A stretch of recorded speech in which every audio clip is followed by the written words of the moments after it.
Барлықтарыңызға қайырлы күн. Бүгін 3-ші сыныптың қазақ тілінің 4-ші сабағын өтетін боламыз. Кеттік, балалар.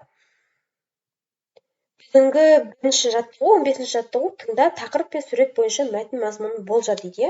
Яғни тақырып бізде торғай және суретте бізде атай мен жерде отырған торғай бейнеленген. Енді бұл жерде тақырыбы торғай болғаннан кейін, суретте торғай мен атай бейнеленгеннен кейін екеуіне қатысты қандай да бір мәтін болатыны сенімдімін. Ерте тұрған Омар атай бақшаны аралап келе жатты. Ол жусанның ығында бүрісіп отырған бір торғайды көрді. Өзіне әбден жаңбыр өткен. Торғай Омар атайға жасқана қарады. Әрі тоңған, әрі қорыққан кішкене құс қалшылдап тұр. Омар атай торғайды үйіне әкелді.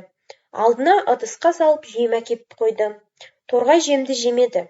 Атай оның себебін сезіп сыртқа шығып кетті. Сәлден кейін терезеден сығаласа, торғай жемді жеп жатыр екен. Үсті де кеуіпті. Нығмет Ғабдуллиннен. Балалар, енді астында бізде тапсырмалар берілген, сол тапсырмаларды орындап сұрақтарға жауап бер дейді. Бірінші, бақшаны кім аралап келе жатты? Омар атай бақшаны аралап келе жатты. Екінші, ол нені көрді? Ол бүрісіп отырған бір торғайды көрді.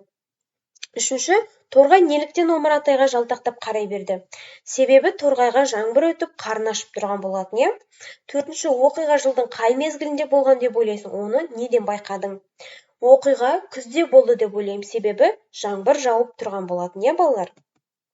Келесі, әр сұрақтың жауабы болатын сөздерден тірек сөздер қатарын құра дейді. Яғни жаңа сұрақтарға жауап бердік қой, сол жауаптарымыздан сұрақтың жауабы болатын бізде тірек сөздер қатарын құрауымыз керек екен. Тірек сөздер Омар атай, торғай, жаңбыр өту, қарны ашу, күз деген сияқты тірек сөздер құрадық. Келесі 16-шы жаттығу тыйым сөздерді көшіріп жаз дейді. Яғни ауыл жанындағы суда жүзіп жүрген құсты атуға болмайды. Балапан шығарған құсты атпайды. Осы екі тыйым сөзді дәптерге әдемілеп көшіріп жазамыз, балалар. Осы тыйым сөздерге байланысты өз ойыңмен бөліс, дәлелдеуінде өйткені себебі сондықтан сөздерін пайдалан дейді. Ауыл жанындағы суда жүзіп жүрген құсты атуға болмайды, себебі оны киелі құс деп есептеген. Балапан шығарған құсты атпайды, өйткені қарғысы тиюі мүмкін деп жорамалдаған. Сондықтан балапан шығарған құсты атпайды. Келесі бізде 17-ші жаттығу шығармашылық төзіліс, орын ауысып кеткен ертегі бөліктерін қалпына келтір. Балалар, бұл жерде бізде қоян ертегісі берілген. Осы қоян ертегісі енді орындары, бөліктері ауысып кеткен, сол бөліктерін қалпына келтіріп оқиық.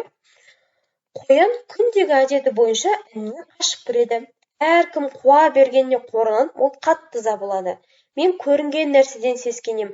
Бүйтіп, әркімнен бір қорқып жүргенше тезірек аулаққа кетіп қалайын деп тұра кеп жөнеледі. Су бойында жайылып жатқан қойлар қастарынан зымырап өте шыққан қояннан үркіп, тас-талқан болып қашады. Сонда қоян ойланып, менен де қорқатын хайуанаттар бар екен-ау деп көңілі орнына түседі. Кетпей, қайтадан ініне оралады. Енді 17-ші жаттығуда бізде астында тапсырма берілген екен. Ертегідегі негізгі ойға сәйкес келетін мақалды тауып жаз дейді. Бірінші, сақтықта қорлық жоқ, екінші, қорыққанға қос көрінер, үшінші, жақсы сөз жарымырыс.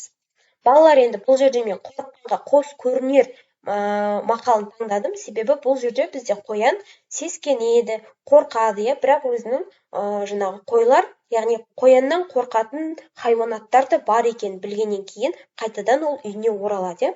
Сондықтан мен екінші мақалды таңдадым. Келесі 18-ші жаттығу өлеңді түсініп оқып сұраққа жауап бер дейді. Қанша сәбіз еді? Біздің үйде көжек көп, іштерінде өжет көп. Әсіресе 5 көжек, маған нағыз дос көжек. 5 көжекке достасқан сәбіз бердім қос-қостан. Бір сәбізім соңында қалып қойды қолымда. Сәбізімді белгі санап берші, ал енді. Сұлтан Қалиев. Келесі көжек, өжет сөздерінің мағынасын сөздіктерден тауып оқы дейді. Балалар, енді бұл жерде қанша сәбіз еді дейді. Бұл жерде бізде енді 5 көжек бар деп тұр. Оларға қос-қостан беретін болса, яғни 2-2-ден беріп тұр, яғни 10 болады. Және де қыздың қолында өзінде бір сәбіз қалады. Сонда бізде 11 сәбіз болады екен, балалар. Яғни жалпы 11 сәбіз еді. Енді көжек сөзінің мағынасы қоянның баласы, Өжет сөзінің мағынасы ақылды, пысық дегенді білдіреді екен, иә?